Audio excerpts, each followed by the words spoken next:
what TSP has done for me is shifted my thinking from artist to entrepreneur. That's good. I was so much in talent.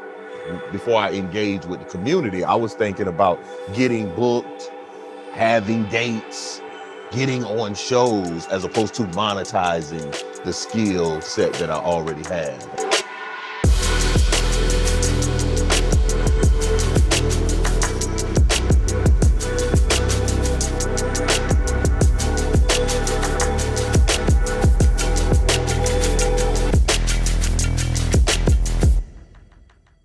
Welcome back to another episode of Traffic Sales and Profits Show. I'm your host, Lamar Tyler, and today we in for a wild ride, people.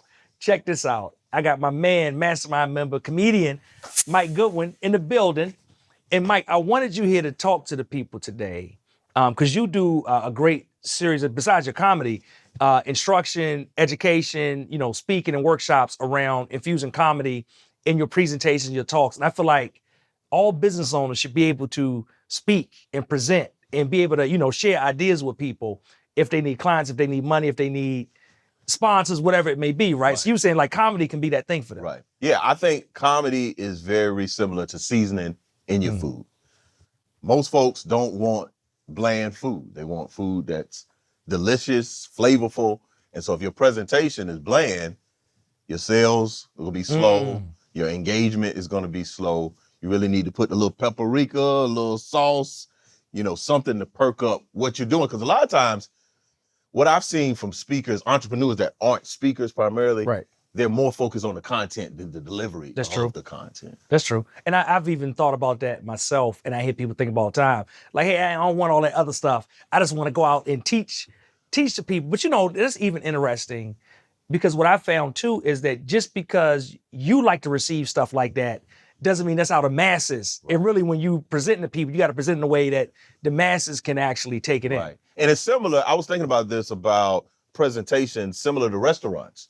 So what type of restaurant are you? Are you a Waffle House where you just want to get good food out, but it's trash? I thought you were about to say you want to fight. I didn't know. You want to throw blows at your presentation?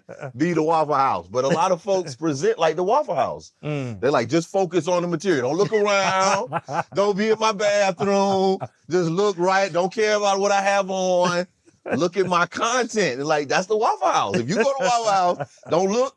Don't be peering over the stand. You're going to be greatly disappointed. It sound like a fly. Here's a fly. Like, don't look It's the biggest fly you've ever seen. So some people, you want to be a Ruth Chris. You want to have an ambiance. You want to have folks set a reservation. Like, oh, I'm expecting a great presentation. Versus, you surprised me with a great presentation. I heard your content was great, but the way you delivered, man, I never saw it coming. And that's where I think entrepreneurs can win far more than an entertainer because they know you're going to be funny. They want you to be funny. They're anticipating you to be funny. As a presenter, they want good content. Yeah. But if you put some seasoning in it, if you have some engaging stories and some analogies that people can follow, you got them in the bag. That's so good. Right. If you're watching this, I want you to go on social. And I want you to tag Mike. Mike, what's your Bowtie Comedy. Bowtie Comedy on all the platforms. Tag Bowtie Comedy, right? Tag, at Lamar Tyler, and let us know that you're not going to be the Waffle House of presentations. What you're not going to do. I had a buddy tell me he said when I go to Waffle House, I just tell him to put all my stuff in to-go containers, even though I'm eating inside the restaurant. He said, I don't even want to bring a styrofoam cup. And then you got to get the styrofoam for like in the middle. You don't get the one on the top. Be like, hey, go down there a little bit. I want the one not exposed. Right. So before we jump in, because I know you got some specific stuff we're talking about that you want to share with the people about how to do this, but I want to talk a little about your story. Like, how did we get here? Because one of the things, I know you for a while now. Right. As we've talked, one of the things that surprised me is when you told me how serious you was as a youth. Like, that shocked me, right? Because I just would think otherwise. Like, comedy for me was like a secret weapon. Like, people didn't normally readily associate it with me unless they knew me. Like, if you were around me, you spent time with me, like, oh, he's a funny guy. But if you saw me, man, we grew up in the 90s, man. Like I saw this, there's a movement now with Black Boy Joy. There was no Black Boy Joy in the 90s. There wasn't no Black Boy Smile, Black Boy dancing on the, no, bro, you had to be Ice Grill, like, and you could be happy, but you better not show it to people. So that's where I get jumped out here. hey, what all that giggling for over there, young fella? So, like, I had your parents be mad if you. Yo, people like, what you smiling about? Right. What's so funny? But man, you know, Mama tell me, I'll give you something to smile about. Listen, it was a different era. I'm not doing anything. So, congratulations to Black Boy Joy, because I could not participate. I had a lot of joy. I had a lot of joy on the inside. So I had to have an ice grill. And then I'm dark skinned, so we very intimidating just by virtue of, hey man, what that dark skinned dude doing here? Like, people have questions. Like, you just don't slide in a room as a dark skinned person and nobody recognizes you. What are you doing over there? Is he here to take something? He's in a fight? What's he here to do? So I had to mask it. And then when I would, do the comedy and be funny, it was too potent. Like, I didn't have the ability to cut it down. Like, so it was very mean. So people would say, oh, you're so mean. I wasn't mean. I just didn't know how to exercise the gift of comedy. So I had no filter. I was just saying things, and they were coming off abrasively. They were coming off mean. And I grew up in the church. In the church, there was no playing. There's no playing. You getting pinched. You getting your ears snatched. There's no jokes in the church. Right. Jesus not for jokes. There's no jokes in Jesus church. So we had to sit there with these grown people on these hard seats. Why do they have hard wooden seats in a place you're going to be for at least 3 hours? We didn't even have the cushion seats. We had the pews, like straight up, butt to bone on the hardwood. And you, pause, I don't know if that sounded a little weird. But that was my experience. And I was around older people a lot. And so that's kind of a conundrum of humor and professionalism, humor in the workplace. Because I think especially in our culture, there's something about when you're being humorous, you're not being professional. You're not being serious. Right. Correct, yeah. And so there's that baggage that comes along with it. So I had to hide this jovial part of who I was to be taken serious. Yeah. That's good, because I think even with me, every now and then I'll hear somebody remark that, like, oh, somebody comes to a conference, a TSP conference, and they're like, oh, you need to be more serious. You know what I'm saying? Like, you need, this information is good, but you need to present it in a more professional, because they say that being serious is being professional. Right. Right. Ooh, and I think that's a myth. I think that, because the conversation that I can have with a lot of people, comedy's neutral. Comedy's like money. It's what you choose to do with the comedy. Most people automatically engage with comedy from a negative standpoint. They think about when they were teased as a kid, when people crack jokes on their mama, like all the negative experiences, or a nightclub comedian, the language. Yeah. They're not thinking of Joel Osteen, who's hilarious, but nobody ever, like, you bring up comedy, oh, I like that Joel Osteen, man. That's a funny guy. Nobody ever brings his name. He's not a comedian, but when I think about somebody that uses comedy in a very positive, motivational factor, he's a person that comes to mind. So people, in our brain, there's cognitive dissonance between humor and professionalism. And that's the bridge I try to bring folks over. And I'll tell you, I realized recently I missed the opportunity, because on stage I play a lot. Right. I play a lot. Right. And the crowd, they enjoying it. Right. I play even more. That's like you got more comfortable. That's my green light. Exactly, right. But the thing is, I don't do a lot of that outside of the stage. It's some other people. Like, when the people in the room, it's different, right? I don't do a lot on stage, but we recently had a new member join the TSP Mastermind. And as soon as she got in, the first thing she told me was, oh my God, Lamar, I know you was this funny. And she said, if I know you just funny, she said, I would have been joined the mastermind. And I'm like, I'm out here drawing diagrams on the flip chart. I'm doing all of the, give you these traffic strategies. All I do is just literally play as much on social and in the other venues that I do on stage. But she literally told me, like, was honest to get the truth. She literally said, if I'd have known you was this funny, I would have joined a long time ago. Right. And I didn't realize, like, man, for me, that even was a weapon and a tool to make me stand out Right. from in a sea where everybody looked the same, right? You know, your message can make you different, your culture can make you different. But like that piece of it could have been something I use as differentiator to separate myself from the crowd too. And it speaks to the authenticity of who you are. That was I'm still getting there as an entertainer. The Mike Goodwin off stage and the Mike Goodwin it's probably about 80%. Like I'm not all the way the dude. Because I'm in some settings where you don't want to see the dude. So that's a growth process for myself. Like bringing my whole self to my performances, to my interactions with clients, just in general in business. So that's good. So TSP show, one of the primary things to talk about is entrepreneurship. How long now have you been a full-time entrepreneur in comedy? Because most people don't realize comedy is entrepreneurship. That's a great point. Full-time, about 10 years. Wow. 10 years full-time. And TSP has been very instrumental for me because my wife was very involved. My wife was a one-on-one client with Lamar when he coached way back in the dark ages. I don't like talking to them. You don't even want I don't want to tell people coming. that don't exist. Nah. You don't even want that information. Edit that part. He scrubbed the internet. So I'm like, I heard you use the coach. What's the opportunity? So like I had known about Lamar and you've been, you know, Rosal was in. Like she had gone to conferences and I remember she brought me, like, she was asking me for a minute to come. And I was like, oh, I got, you know, there was always some kind of conflict. And then when I went to the first one, it was like a family that I didn't know I wasn't a part of. It's like you meet cousins, and especially as an entertainer and a comedian, what TSP has done for me is shifted my thinking from artist to entrepreneur. That's good. I was so much in talent before I engaged with the community. I was thinking about getting booked, having dates, getting on shows, as opposed to monetizing the skill set that I already have, and how do I scale and grow and build a business as opposed to build my stardom or my name. And so that was a tremendous shift.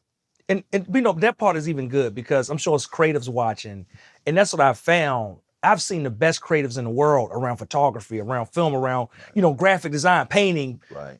But the disconnect is oftentimes the entrepreneurship piece, right? Where it's like, hey, you know, if I want to do it as a business, being great at the craft is only, I want to say it's a small part of it. It's small. But, you know, I mean, you probably know, it's probably dudes way funnier than anybody we've seen ever on TV in the movie, but they still at the barbershop or whatever, because the business piece is what they couldn't piece together. And there's people that have the business piece and you go see them live and you be like, you know, it's straight. Like, but you enjoying all the clips was all the clips. The clips. When you add them together, it's like 15 minutes. Because you watch it like 30 seconds. So in that room, it takes a long time to hold an audience. So absolutely. And even the way I learned, because I'm 47, so I was becoming a comedian before the internet hit. And my mentors and the folks that I looked up to were very skeptical and very suspicious of the internet. They, literally would tell young comedians not to put content online because that's people steal your content. And so we were at a disadvantage because folks wasn't leaning into the technology. Now you got guys like Kev on stage that were, but a vast majority of comedians and entertainers were not. Now that's why you see these grown people doing kid-like content because they're trying to catch up on the content they should have did 7 years ago, 8 years ago. And so that was a big shift for me. But I think creatives would greatly benefit to get in a entrepreneurial space. That's good. Because and I was just telling my wife, recently, I just started realizing that my entrepreneur brain and my creative brain, they're two different things. Yes. And I need to be able to focus.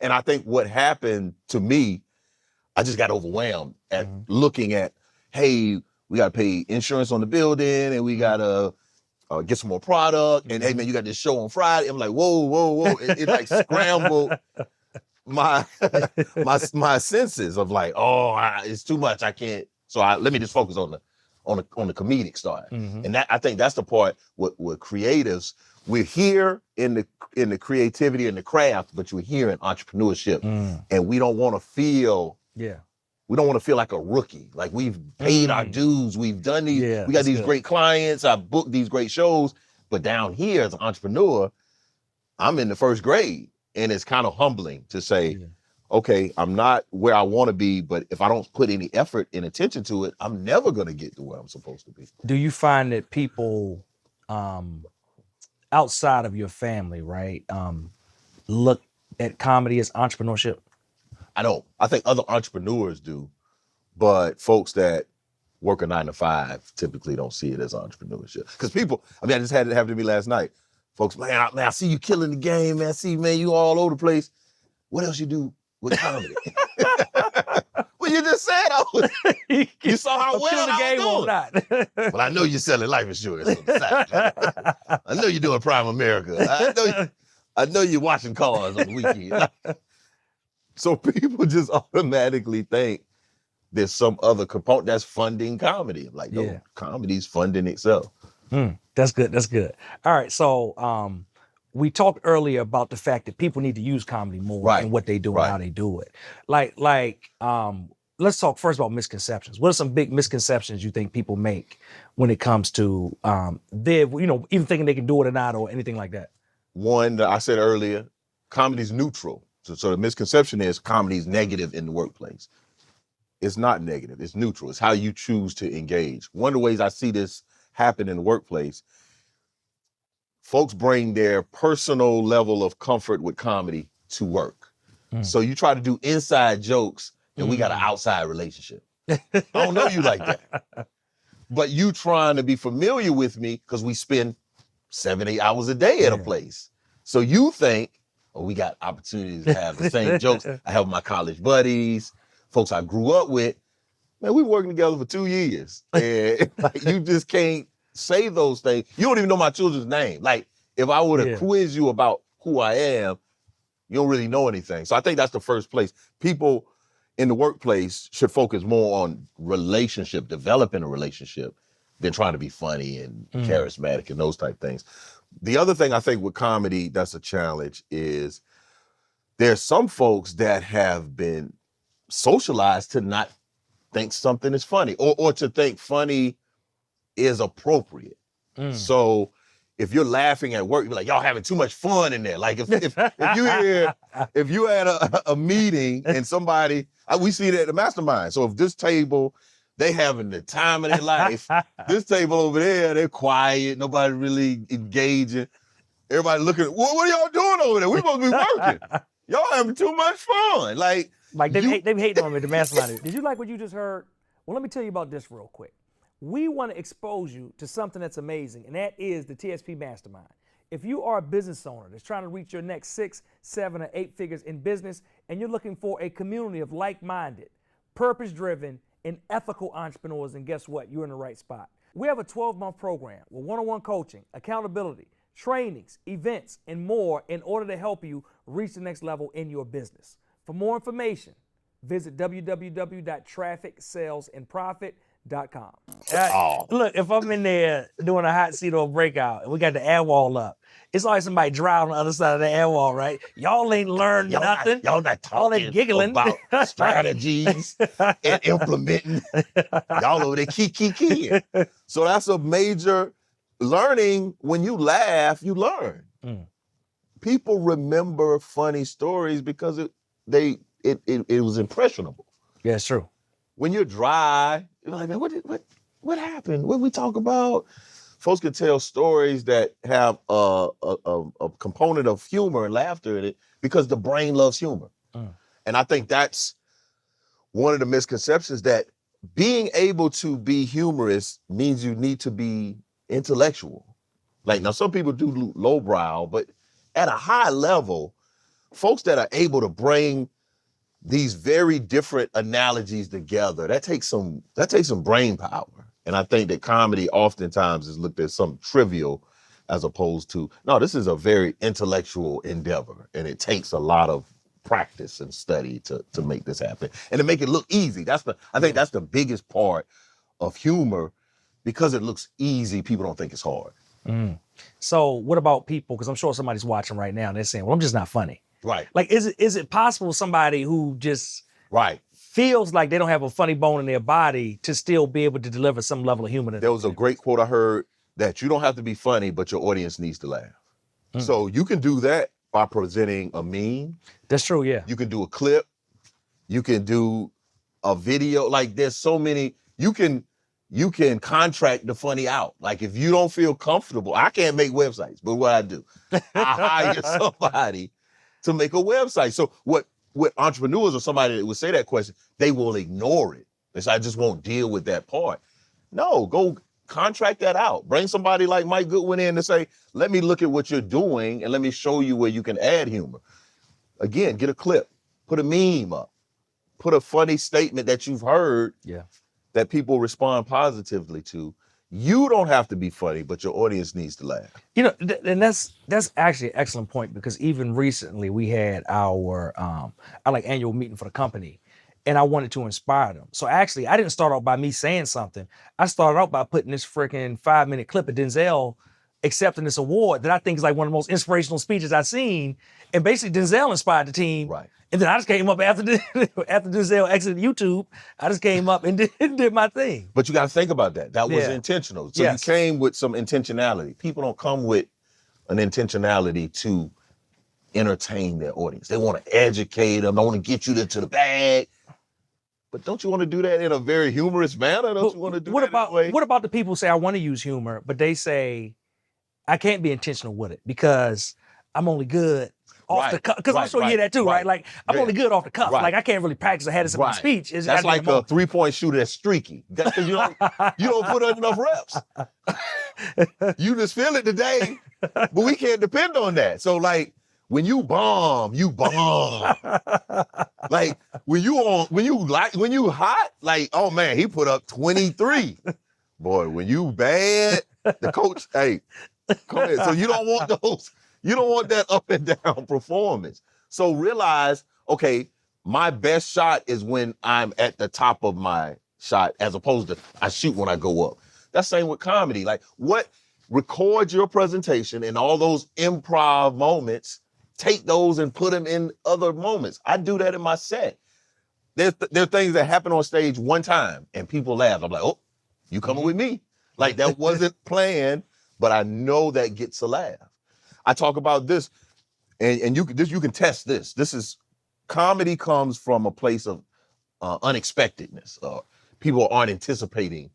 You're surprised. That's what comedy comes from. So anytime you check into a hotel, those folks are in their mode. They're like, hey, the continental breakfast is from 8 to 10, parking, like they have their script. Yeah. You get people off your script, you say, how many cards would you like today, Mr. Goodwin? Let me get 75. What? Yeah, I'm gonna hand them out downtown. We're gonna have a little party. And now they gotta stop and focus. So that's what comedy does. It causes, somebody on their cell phone, them messing around, and you say something that they didn't whoa, wait a minute, what? Let me lock in, man. Let me pay attention. Yeah. And so that's the beauty of it. If you can embed those in your presentation, and you already do it, you do it. You just aren't deliberate about it. You haven't recorded yourself and watched the footage back. That's hard. People want to do easy stuff. I'm talking to my son right now. If right is hard and left is easy, he going left. I'm talking about 100% of the time. And I'm like, bro, you got to go right. You got to go right, because if you keep going left easy, life's going to be hard. But if you go hard early, life's going to be easy. So that's the same thing with presentation. So if you're one of these people that you're funny, you're spontaneously funny, I'm not telling you not to lose that. Right. What I'm telling you to do is to be more deliberate and embed those moments in your presentation when when I say this, I'm going to get a positive response. And just have that in your toolbox. Like you're not cheating because you didn't get that laugh. You wasn't expecting to get that laugh. People treat laughs like it's money in your pocket. You're like, oh, look here. $20 came from. You had it in there already. Yeah. Like, just be more deliberate about putting it with the rest of your money. Like, you got it surprising you. Like, no, you surprise the audience. Don't surprise yourself. All right, I love it. So being deliberate, intentionality, that practice. What else should people know about being able to infuse humor and comedy into what they do? If you are open to doing it, I think the first thing, and I listened to I'm not only a guest, I am a member. I participate in listening to the podcast. Okay, I'm not okay. just out here sitting on the couch. Like I put in hours. You know, every now and then we have somebody come in, they be like, "This is y'all should do that." I'm like, you never watched it. You never watched the I'm show. part of the show community. See, I even know to say show Exactly. as opposed Hey, to the other word. hey, listen. I slipped that other word in there by accident. I told myself, they don't say the other word, just say show. So I think one of the things I listened to Andy's presentation is like wrap a story in a point. Mm-hmm. So don't make a point without telling the story. I'm really starting to focus now on thinking about how do my words make people feel. There's a speaker, Simon Bailey. He says, I want to hug you with my words. Mm. So I'm intentional. I'm starting to think more about how do people feel? You know, you can give great information, you can feel great, but when they walk away from your exchange, how do they feel? You know, I say I'm a refreshingly funny comedian and keynote speaker. When people walk away from what I do, they say, man, that was funny, but they said that was refreshing. That was like, whoa, man, I really needed that. I didn't know I needed it. So I think that if you can think about the things that make you feel good, why do you not think that if you share those with other people, they won't feel good? And so to make a point, I'm gonna do an example of that. So one of the things I think is very important for speakers to have is confidence. Mm-hmm. You gotta have confidence. So when I was in high school, I ran track, and our coach is Coach Stratford. He's going on, but Coach Stratford, I don't know where he's from originally, but he talked a little funny, and he didn't say words correctly. So he used to love to say practica. You need to come out to practica. You guys, I don't understand you. You don't want to come out to practica. You don't want to come to practica, but you want to do well in the meet. You want to run well in the meet and not come to practica. And that's how comedy is. If you don't practice it, you're not going to do well in your presentation. So you got to come out to practica. You got to come out. I don't understand you guys. You want to smoke dope. You want to run around with the ladies, but you don't want to come to practica, but you want to pace in the meet. And I was like, I learned that lesson as a young person. You can't expect to do well in a presentation if you've not put in the reps somewhere else. Let's talk about that with the practice though, because we do like a lot of launches, like whether it's online stuff or small pop-up before I get to the big conference where it matters the most. Right. So I get a lot of chance to try out different hooks, different jokes, different breakdowns of mindset stuff to see if it worked.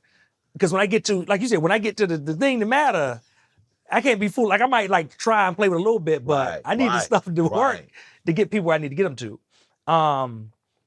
But like for the average person at home, like, well, I don't really have a lot of that plan. How can I practice get in? Because there's been times when I tell Ronnie, oh, I'm about to kill him with this. I got a joke in here, and I'll set my slides up like this slide, Don't work. and then this, right? And we did a workshop somewhere as a pop-up, and it might be like 20 people in that room, and I got to that slide, I was like, bah, bah, bah. And crickets. Yes, right. So I just you kept ain't going to the next workshopping. slide. You didn't run it by nobody. We had like another date the next week, another city. Them 2 slides a day. Yo, was deleted, right? But the benefit of it, this other thing I was teaching, people ain't understand because it was too deep. So I brought it more high level, right? So I got to try through my reps. So for the average person saying, well, I just got just presentation next month, like with comedy. How are they practicing it? Open mics. We go out to open mics. So you'll go out to an open mic on a Tuesday, Wednesday, Thursday, and it's a drunk crowd. It's not that. It's not people hadn't paid tickets. They come in to watch open mic comedy, like practice comedy. So as a person that is not doing that, go live. That's one of the most easiest. I thought you were about to say just take their PowerPoint to an open mic. That's funny. Yeah, go live. Go live. Engage your audience. And go on and say, hey guys, I want to share a couple of things and try the joke out. Try that technique, whatever you want to do. Because even a live stream gives you the instant. It gives that's the one thing when we started doing lives. I used to do videos before and just post them up. But I love about live stream because I get them hearts. I get the the LOLs in the chat and the instant reaction from people. That's the thing, man. And the beauty of a joke is when it doesn't work, oh, it's quiet. Nobody's gonna come and punch you like Will Smith. Like nobody's gonna hit you in the face. In most cases. I'm about to say. In most cases, folks aren't gonna come and attack you. You're just gonna have a flat moment and you gotta keep it moving. But if it hits, man, it's a good feeling. It's a good feeling to have to wait to talk. Yeah, yeah. Some of y'all don't know the feeling to wait to talk. You just like you got to keep going because you don't feel comfortable enough with what you're presenting to take a pause. And some people do take a pause, but it's great to take a pause with people laughing. That's a good feeling. Do you have advice for what happens when they get to a point that thing doesn't hit? Oh yeah, say that. Oh, I thought that would go better. Like just acknowledge it. That's one of the easiest ways. Because knowing when you do that, that actually gets the laugh. Yeah, that like, yeah. I never thought about that too. Because actually, even when you flop, if you acknowledge it, then everybody laughs anyway. So you still get the laugh. Yeah, just say, hey man, I thought y'all would laugh a little better than that. So scratch that out in the slide. They laugh and you keep it moving. That's one of the ways. One of the other ways I think is wait a little longer. Because if you say something that's funny, it takes some people time to process. That's why, you're doing a show and I say a joke and then maybe 10 beats later, somebody gets it. They're like, I'm like, oh, you got the dial-up.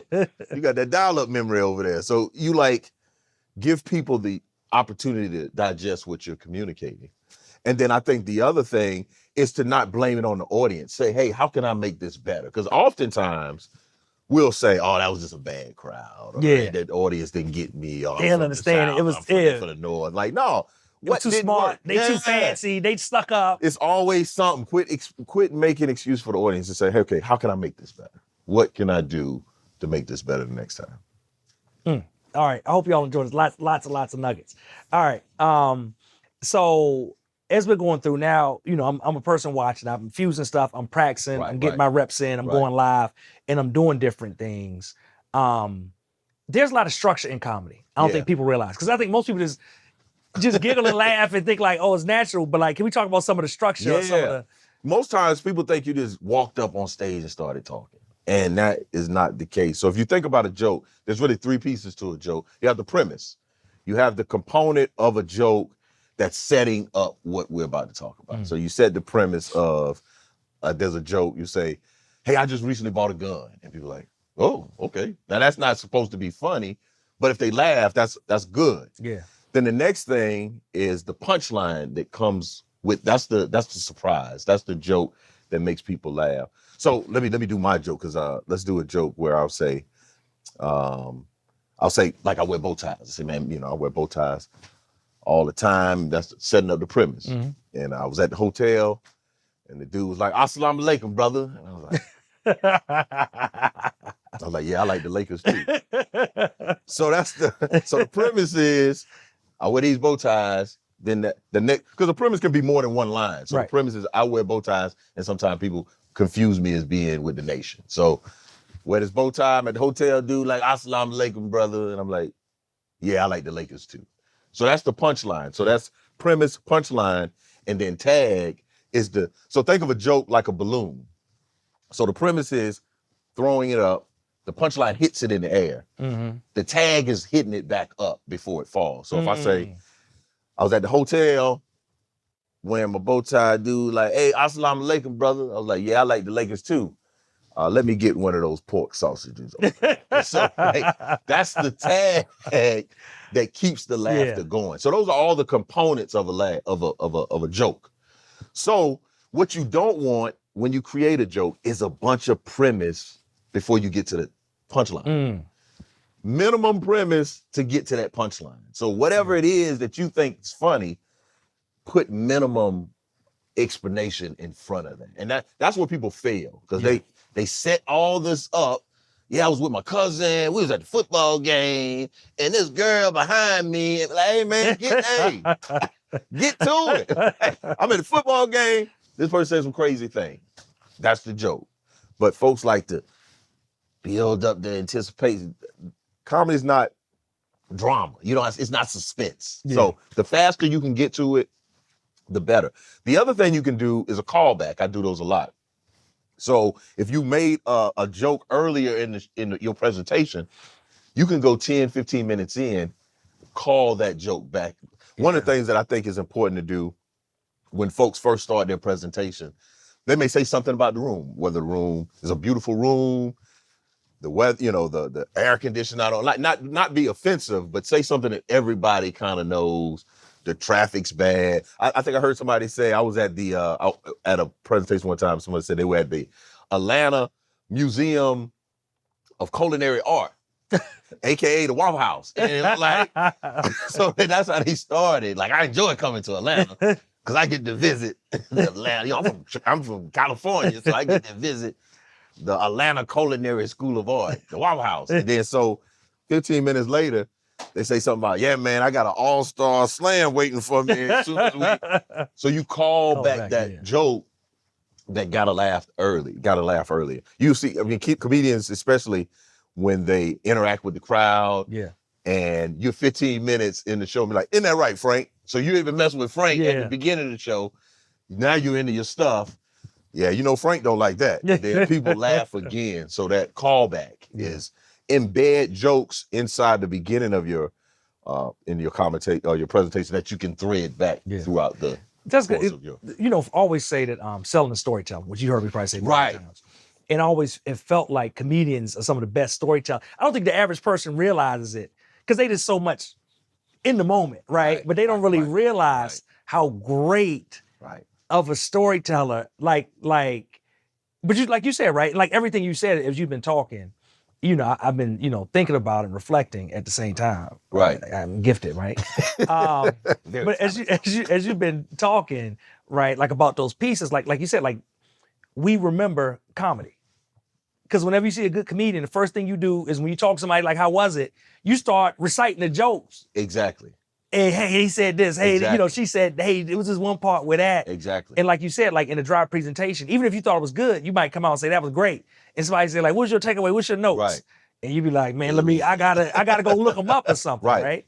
But that piece was key. And even as you're talking about like the different strategies within it, is I think about the great marketing and even sales talks where somebody was trying to like sell something mirrors so much of comedy I seen. Right. Because like I said, a lot of times, like you said, it'll be something they start out with, right? That's either thread throughout or something they start out with and you don't even see it coming. But at the very end of that thing, bam, it just like slam into you. And then you like, what just happened? Where did that come from? Like you get blindsided. It's similar to, here's the other thing I say about a great presentation in comedy. You create your own language. So there are things that you say on stage that people run and say them. I'm not from Maryland, but when I get around Lamar, I want to, that Jones, I want to throw some Maryland vernacular in there because you influenced me while you were doing your presentation. So you can tell whether it's not as a great presentation if people want to mimic what they've seen. Like similar to what you said about you mimic the jokes, people even mimic great presentations. They'll say a key phrase that you use. That's why it's good to use these little brief statements. One of the things I say often is what you're not going to do. Like that's just a tag that I just keep bringing back. I keep bringing this term back. And the more people hear it, the funnier it gets. I remember I went to this play. There's a play, I think it's called Second Samuel. It's a play, it was based in a small city, and there were two settings. There was a beauty shop for women and a bar for the men. Someone died in the city, a longtime resident, and that they found out that the female was a man, like when they exhumed the body, whatever. So when the women found this information out, they needed to call the bar to tell the men. Now, we all know because we're sitting in the audience watching it, but the longer it took for the people at the beauty parlor to say it, the funnier it got. Like it just built up the anticipation. So there's some things that everybody knows the punchline, but if you hold it longer, it just builds up that anticipation. So when you finally say it, it kind of releases that valve like the balloon. It's just like, oh man. And you know what? And this is so good. One of the things I love when you talk about these things is I notice things that inherently work well, like even in our own community, TSP, but I don't even know why. I just know they work, and I like, I keep doing, I Right. doing them. But even with you, right? For the folks that haven't been to our conference, I don't know what you're doing in your life, but you need to go TravisSalesandProfit.com, get signed up for whatever is next. We got them every 6 months. You need to come to one. But when somebody new comes up to the microphone and they ask me a question, and they're like, Lamar, this is my business.